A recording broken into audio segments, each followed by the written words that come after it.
کو پہنچ سکتے ہیں، پھر بھلا کاہے کی اکڑ۔ اب یہ دیکھیے وہی بات آ گئی جو بھی میں آپ کو بتا رہی تھی کہ نہ تو اتنا جو ہے وہ اکڑ کر چلیں اور ایسے چلیں، کیونکہ کیا ہے بندہ کتنا اکڑ لے گا اور کتنا چل لے گا، نہ تو وہ پہاڑوں کی بلندیوں پہ پہنچ سکتا ہے اور نہ ہی وہ زمین کو پھاڑ سکتا ہے۔ تو یہ انسان کی عاجزی کی بھی علامت ہے کہ انسان کیسا چلے، دب کر چلے۔ اس کے بعد ہمیشہ جوتے پہن کر چلیں، ننگے پاؤں چلنے پھرنے سے پرہیز کیجیے۔ جوتوں کے ذریعے پاؤں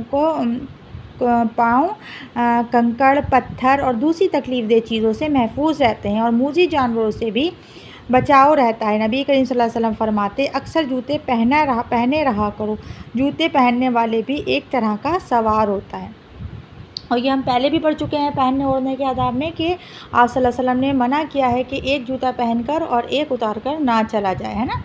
اور اسی طرح یہ ہے کہ جیسے اکثر ہم یہ کرتے ہیں کہ آج کل سب کے گھر میں ٹائلس لگی ہوئی ہیں اور صاف ستھرے فرش ہوتے ہیں، تو ننگے پیر چلنے کی عادت ہو جاتی ہے گھروں میں، تو اس سے لوگوں کے آپ دیکھ رہے ہیں آج کل ہیلس میں بہت پریشانی آ رہی ہے، ایڑیوں میں درد ہو رہا ہے، تو گھر کے لیے ایک الگ سے جوتے بنا لیجئے جو کہ جن کے اوپر باہر کی گندگی یا کوئی نجاست نہ لگے، لیکن گھر میں بھی جوتے پہن کر ہی رہیں تاکہ آپ کے پیر سیف رہیں، اس سے پھٹنے بھی بہت پیر لگتے ہیں۔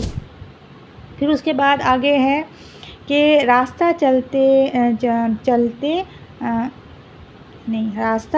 چلنے میں حسن چلنے ہو گیا، غلط لکھا ہوا ہے شاید، چلیے خیر، راستہ چلنے میں حسن ذوق اور تہذیب و وقار کا بھی لحاظ رکھیے، یا تو دونوں جوتے پہن کر چلیں یا جوتے اتار کر چلیے۔ ایک پاؤں ننگا اور ایک پاؤں میں جوتا پہن کر چلنا بڑی مضحکہ خیز حرکت ہے۔ اگر واقعی کوئی معذوری نہ ہو تو اس بد ذوقی اور اس بد تہذیبی سے سختی کے ساتھ بچنے کی کوشش کیجیے۔ نبی کریم صلی اللہ علیہ وسلم کا ارشاد ہے کہ ایک جوتا پہن کر نہ چلیں، یا تو دونوں جوتے پہنیں یا پھر دونوں اتار کر چلیں۔ تو ویسے بھی دیکھیے انسان ایک عجیب ہی نمونہ لگے گا کہ ایک انسان ایک جوتا پہنا ہو اور ایک جوتا اتارے ہوا ہو۔ یہ اکثر کیا کرتے ہیں چھوٹے بچے کرتے ہیں۔ اس کے بعد ہے چلتے وقت اپنے کپڑوں کو سمیٹ کر چلیں تاکہ الجھنے کا خطرہ نہ رہے۔ نبی کریم صلی اللہ علیہ وسلم چلتے وقت اپنا تہبند اٹھا کر سمیٹ کر چلتے۔ اچھا، اب یہ تو مردوں کی بات ہے کہ وہ تہبند اٹھا کر سمیٹ کے چلتے، لیکن عورتوں کے لیے حکم یہی ہے کہ ایک بار صحابیات تھیں یا کچھ عورتیں تھیں جنہوں نے پوچھا آپ صلی اللہ علیہ وسلم سے کہ یا رسول اللہ، ہم جب ہماری چادریں بہت لمبی لمبی ہوتی ہیں، کیونکہ اس ٹائم برقع تو نہیں تھا، چادر اوڑھتی تھیں اوپر سے لے کر پیروں تک کی، تو کیا راستے میں وہ ہوتا ہے نجاستیں پڑی ہوتی ہیں، جانوروں کے گوبر لیت وغیرہ پڑی ہوتی ہے، تو ہمارے جو ہیں وہ اس میں لگتی ہیں تو وہ گندی ہو جاتی ہیں، تو کیا ہم انہیں اٹھا لیا کریں؟ تو آپ صلی اللہ علیہ وسلم نے فرمایا نہیں، ان کو نیچے ہی رہنے دیا کرو، جب وہ نجاست پہ لگیں گی تو وہ پلید ہوں گی، لیکن جب وہ دوبارہ مٹی پہ رگڑیں گی تو وہ پھر پاک ہو جائیں گی۔ یعنی کہ مٹی جو ہے وہ پاک کرنے والی چیز ہے۔ تو عورتوں کو ایسا نہیں ہے کہ آپ کہیں جا رہی ہیں تو آپ اپنے ٹخنے اونچے کر لیں یا پیر دکھا لیں، عورت تو سر سے لے کر پیر تک ڈھکنے کی چیز ہے۔ البتہ ہاں یہ ضرور آپ کریں کہ آپ جو ہیں جیسے آپ کا بہت بڑا برقع ہے یا بہت بڑی چادر ہے تو اس کو سمیٹ کر چلیں، ایسا نہ ہو کہ آپ چل رہی ہیں یا آپ کا پرس میں کسی آگے سے رکشہ والے کے ہینڈل میں پھنس گیا یا آپ کی چادر پھنس گئی، تو اس سے کیا ہوگا، آپ کے چوٹ لگ سکتی ہے، آپ گر سکتی ہیں۔ تو اپنے آپ کو سمیٹ کر تو چلیں لیکن اٹھائیں نہ، ٹھیک ہے۔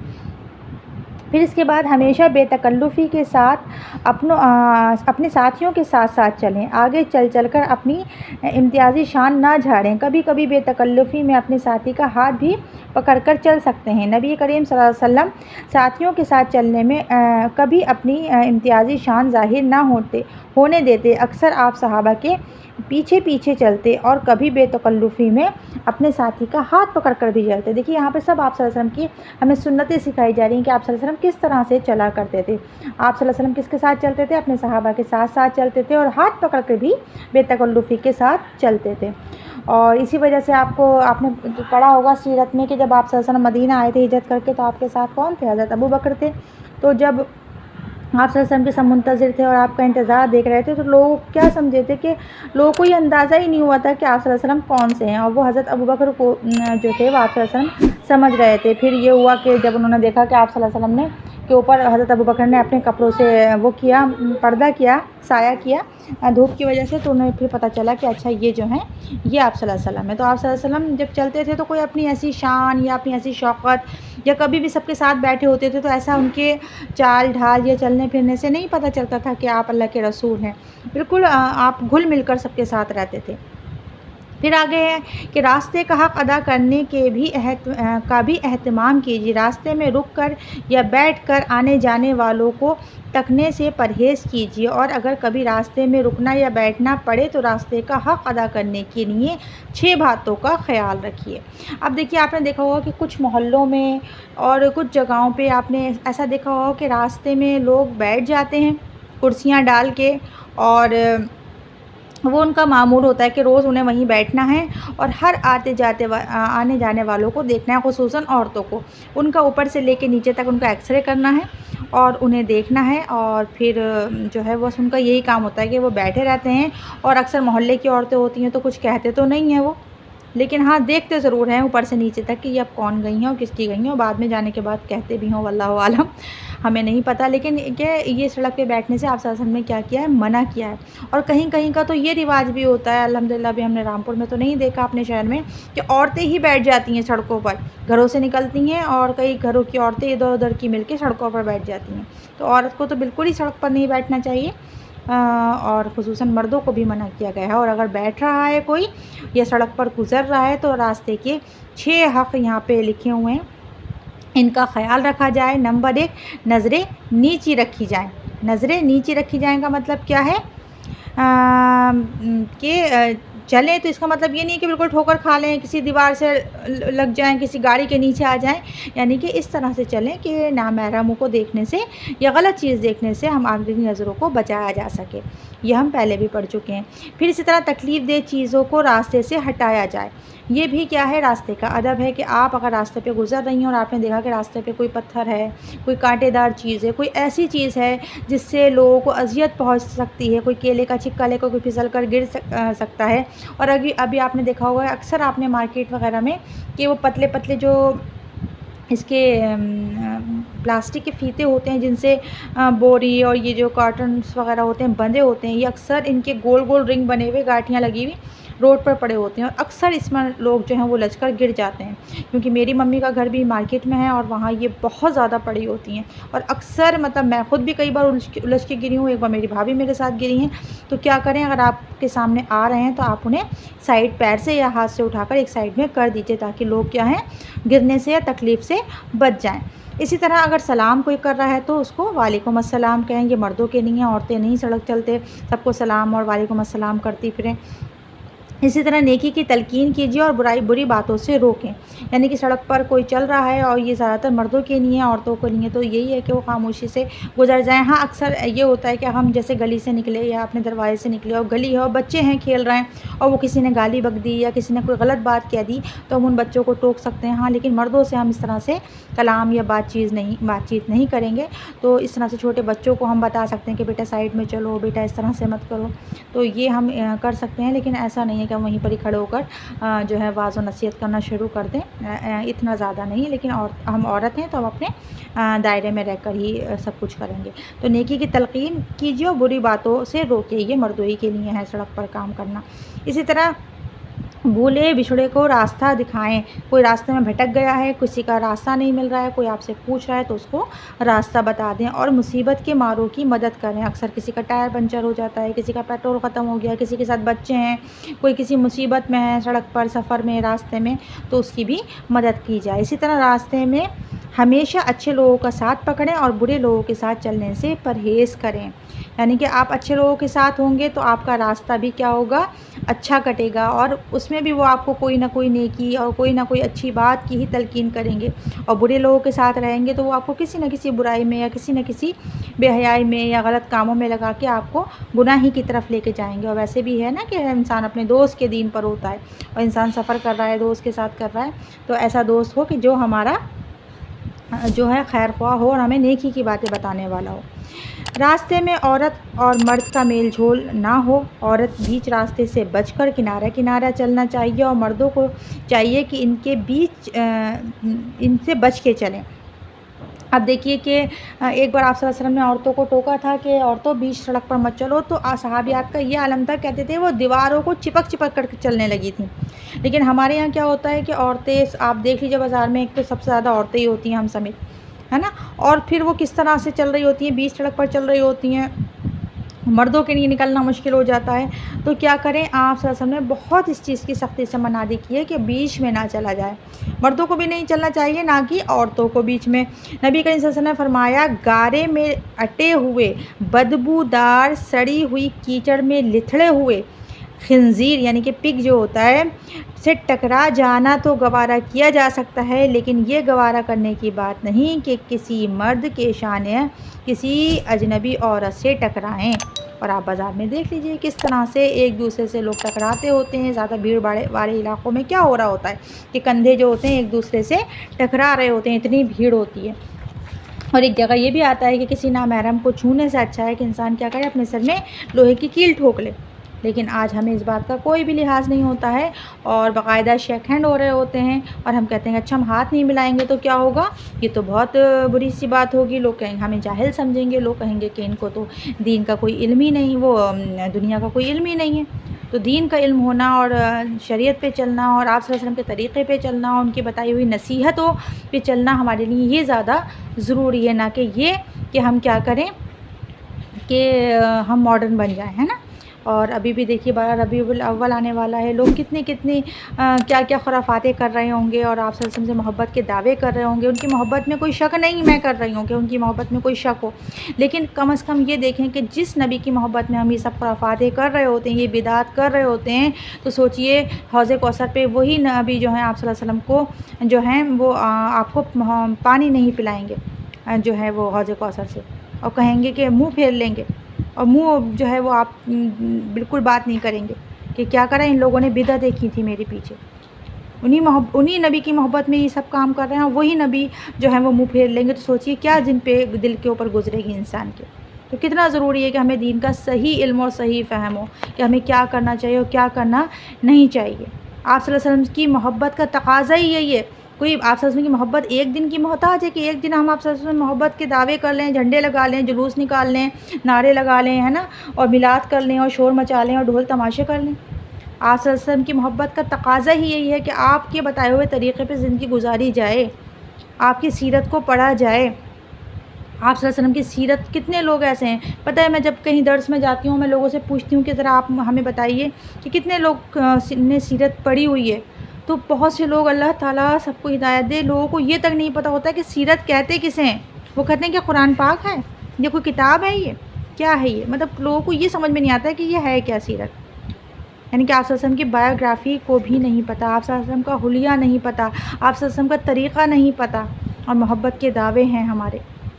تو آپ لوگ سیرہ کا مطالعہ ضرور کریں۔ اب یہ کتاب بھی ہم پڑھ رہے ہیں تو کس شوق میں پڑھ رہے ہیں کہ ہماری زندگی میں یہ طریقے آ جائیں، آپ صلی اللہ علیہ وسلم کے سنتیں آ جائیں کہ جیسے آپ صلی اللہ علیہ وسلم اٹھتے تھے، بیٹھتے تھے، چلتے تھے، سفر کرتے تھے، سڑک پر چلتے تھے، کھاتے تھے، پیتے تھے۔ یہی اصل محبت ہے، محبت کا تقاضا ہی ہے یہ جو میں نے آپ کو ابھی لنک ڈالا ہے، اسی چینل پہ آپ کو آپ صلی اللہ علیہ وسلم کی سیرہ بھی پوری بہت ہی اوتھینٹک طریقے سے اور بہت ہی پولیٹیکل اینگل سے بھی آپ کو سیرت اگر پڑھنے کا شوق ہے تو آپ کو مل جائے گی۔ تو آپ لوگ سیرہ کا مطالعہ ضرور کریں، یا کسی بک سے کریں، جہاں سے بھی کریں ضرور کریں۔ آگے دیکھیں، شریف عورتیں جب کسی ضرورت سے راستے پر چلیں تو برقعے یا چادر سے اپنے جسم، لباس اور زیب و زینت کی ہر چیز کو خوب اچھی طرح سے چھپا لیں اور چہرے پر نقاب ڈال لیں۔ یہاں کہا جا رہا ہے کہ جب شریف عورتیں کسی ضرورت سے راستے پہ چلیں تو اس کا مطلب یہ ہے کہ شریف عورتوں کو بھی کسی نہ کسی ضرورت آتی ہے، مارکیٹ جانے کی، کام کی، ہے نا، باہر نکلنے کی، کبھی بچوں کو اسکول چھوڑنے جانا ہے، کبھی بازار سے کچھ لینا ہے، تو جا سکتی ہیں، لیکن کیسے جائیں گی؟ اپنے آپ کو پوری طرح ڈھک کر، اپنی زیب و زینت چھپا کر، برقع یا چادر سے ڈھک کر، اور چہرے پر نقاب لگا کر جائیں گی۔ اب دیکھیے شادیوں کا ذرا ہم تھوڑا سا اپنا جائزہ لیں کہ جب ہمارے یہاں شادیاں ہوتی ہیں تو جب بارات آتی ہے، وہ بھی جو ہوٹل ہوتا ہے یا جو بھی منڈپ ہوتا ہے، ہال ہوتا ہے، وہاں پہ بھی ایک راستہ ہوتا ہے لمبا سا جہاں سے بارات آ رہی ہوتی ہے، تو کیا ہوتا ہے، اس راستے کے اوپر لڑکیاں سجی دھجی ہاتھوں میں پھولوں کی ٹرے لیے کس لیے کھڑی ہوتی ہیں؟ دولہا کی سواگت کے لیے، ان کے اوپر پھول ڈالنے کے لیے. اور صرف دولہا نہیں ہوتا ہے، دولہا بھی نامحرم ہی ہوتا ہے. سب کا محرم ہوتا ہے کیا؟ نہیں، نامحرم ہوتا ہے. اور اس کے ساتھ ساتھ کتنی پوری بارات ہوتی ہے جس کے اوپر پھول ڈالے جا رہے ہوتے ہیں، اور دولہا کے دوست ہوتے ہیں، اور استقبال ہو رہا ہوتا ہے نا. تو اب آپ ہی بتائیے کہ کس طرح سے وہ اپنی زیب و زینت پوری محفل کے سامنے ظاہر کر رہی ہوتی ہیں، جبکہ کیا حکم ہے قرآن کا، اور آپ صلی اللہ علیہ وسلم نے کیا بتایا ہے کہ عورت کیا کرے؟ چھپ کے اپنے آپ کو رکھے، ڈھک کر اپنے آپ کو رکھے. تو کتنا ضروری ہے ہمیں دین کا صحیح علم ہونا. پھر اس کے بعد ہے کوئی ایسا زیور پہن کر نہ سڑک پر چلیں جس سے چلتے وقت جھنکار پیدا ہو، یا پاؤں چلیں تاکہ اس کی آواز اجنبیوں کو اپنی طرف متوجہ کرے. کچھ اور عورتیں کیا کرتی ہیں؟ پائل پہن کے مارکیٹ چلی جاتی ہیں. وہ جب بتائیے چھم چھم کر کے وہ نکلیں گی تو کیا ہوگا؟ نہیں دیکھتے ہوئے بھی مرد کیا ہوں گے؟ ان کی طرف اٹریکٹ ہوں گے. یا بہت سی کیا کرتی ہیں؟ ایسا جوتا پہن کے چلی جاتی ہیں، ہیل والے کو ٹک ٹک بولتے ہیں، ہے نا. تو ایسی تمام چیزوں سے پرہیز کریں. بازار جاتے وقت ایسا جوتا نہ ہو، پائل نہ ہو. اسی طرح پرفیوم نہ لگاؤ. آگے آ بھی رہا ہے یہ بات کہ عورتیں پھیلنے والی خوشبو لگا کر راستے پر نہ چلیں. ایسی عورتوں کے بارے میں نبی کریم صلی اللہ علیہ وسلم نے نہایت سخت الفاظ فرمائے ہیں، اور اس میں لکھے ہوئے نہیں ہیں لیکن پتہ ہے آپ کو آپ صلی اللہ علیہ وسلم نے کیا فرمایا ہے کہ اگر کوئی عورت خوشبو لگا کے گھر سے نکلے اور وہ خوشبو نامحرم کی ناک تک چلی جائے تو اس کو چاہیے کہ وہ آ کر غسل جنابت کرے. استغفر اللہ ربی، بالکل ایسا ہے جیسے اس نے زنا کیا. کتنا ہمیں محتاط رہنا ہے سوچیے گھر سے نکلتے وقت. اور عورتیں پوری اوپر سے لے کے نیچے تک خوشبو میں تر ہو کر اور کیا ہوتی ہیں؟ گھر سے باہر نکل جاتی ہیں. تو عورت خوشبو لگا سکتی ہے، گھر میں لگائے، اور خوشبو ایسی ہو جو پھیلنے والی نہ ہو، یعنی کہ دور کسی کو نہ آئے، وہ اپنے تک آئے، وہ تو چلیے ٹھیک ہے. اور وہ بھی گھر میں ہی لگائیں. گھر سے باہر جاتے وقت اس بات کا بہت زیادہ اہتمام کریں کہ خوشبو نہ لگی ہو. اکثر برقعوں پہ اور اس پر تو بالکل ہی نہ لگی ہونا چاہیے.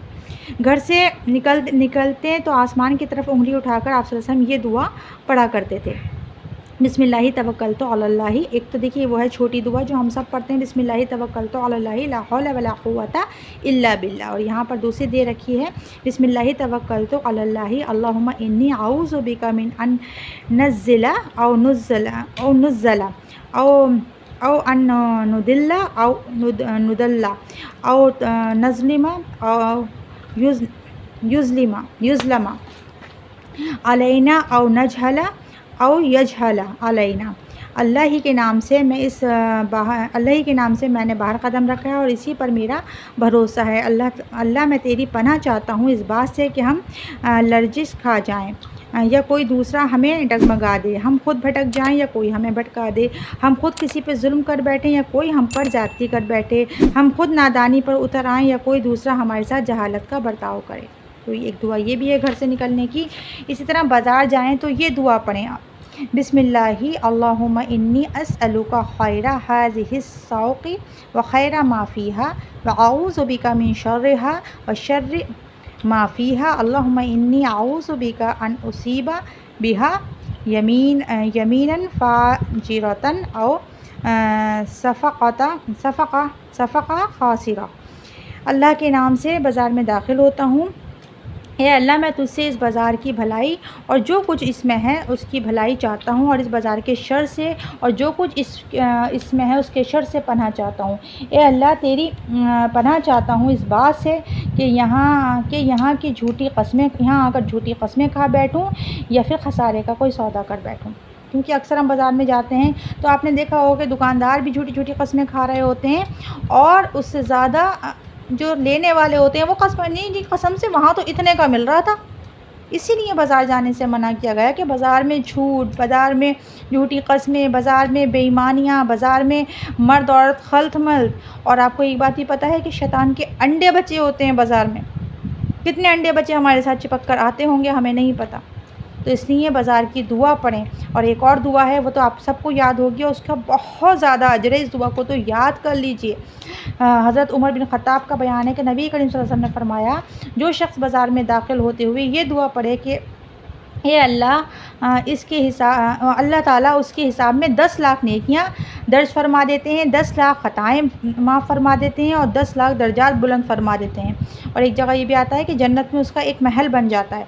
تو سوچئے ایک چھوٹی سی دعا، اس دعا کیا ہے، لا الہ الا اللہ وحدہ لا شریک لہ لہ الملک و لہ الحمد. اب یہاں تک تو آپ کو آتی ہے، بیچ میں بس اتنا ہے، یحیی و یمیت وہو حی لا یمیت بیدک الخیر وہو علی کل شیء قدیر. تو یہ چھوٹی سی دعا ہے اور سب کو یاد بھی ہوتی ہے اکثر یہ دعا. تو اگر اب یہ دعا آپ یاد کر کے پڑھیں گے تو آپ کو سوچئے جس دن انسان ایک ایک نیکی کے لیے ترس رہا ہوگا، ہے نا، اس وقت آپ کو ایک بار پڑھنے سے 10 لاکھ نیکیاں مل رہی ہیں، 10 لاکھ گناہ معاف ہو رہے ہیں، 10 لاکھ درجات بلند ہو رہے ہیں اور جنت میں گھر کی بشارت ہو رہی ہے.